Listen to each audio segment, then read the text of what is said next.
Bondo has traditionally been a fishing town, with the entire economy rotating around the fish that is pulled daily from Lake Victoria.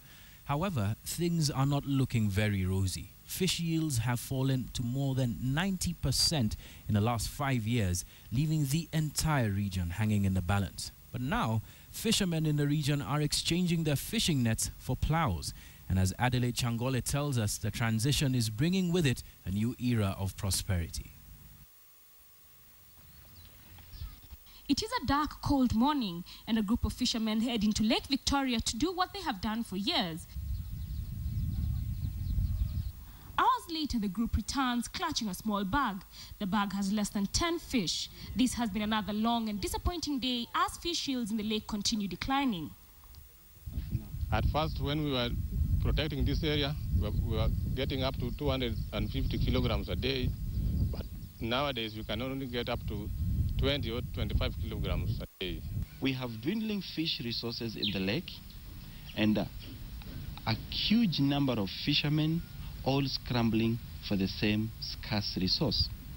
And things are looking bleak as the region registers an ever-rising number of illegal fishermen, increased fishing in breeding grounds, and the use of undersized nets.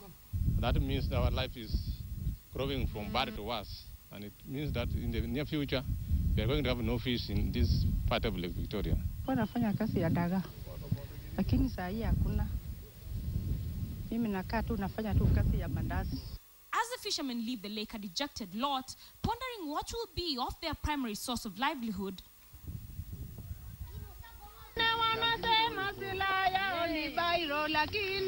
It is a different story a few meters away. This group of farmers is much happier as they harvest their cabbages, tomatoes, and kales. This group is part of the Food Security Field Schools that is helping fishermen transition from boats to ploughs. The concept was introduced by Food and Agriculture Organization FAO 17 years ago to address the chronic food insecurity in the larger Siaya County. A lot of tomato production, a lot of vegetable production, and now some of them have ventured into fruit tree production, pawpaws, passion fruits, and even grafted mangoes. The school trains the farmers on modern farming and marketing methods, among them the use of certified seeds and fertilizer, and the cultivation of fast-growing crops that have a ready market. And the concept has been arousing success so far. And from inception, we had 16 groups that were operating. By the end of the period of implementation, we had by that time over 120 groups.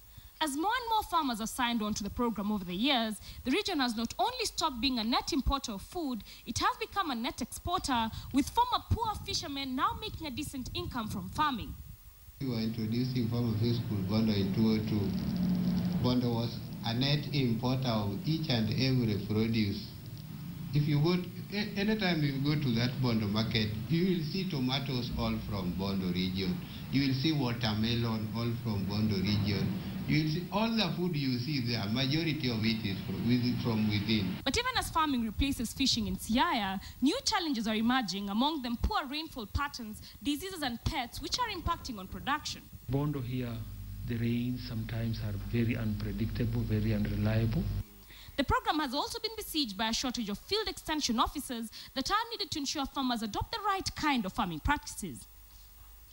Be that as it may, fishermen and farmers alike are not relenting in their efforts to change the face of Bondo. Hapa hivi tunapata pesa ni sawa tu na wale ambao pia wanalima nyanya nini wanaenda kwa baharini kuleta samaki. These are the things like cassava.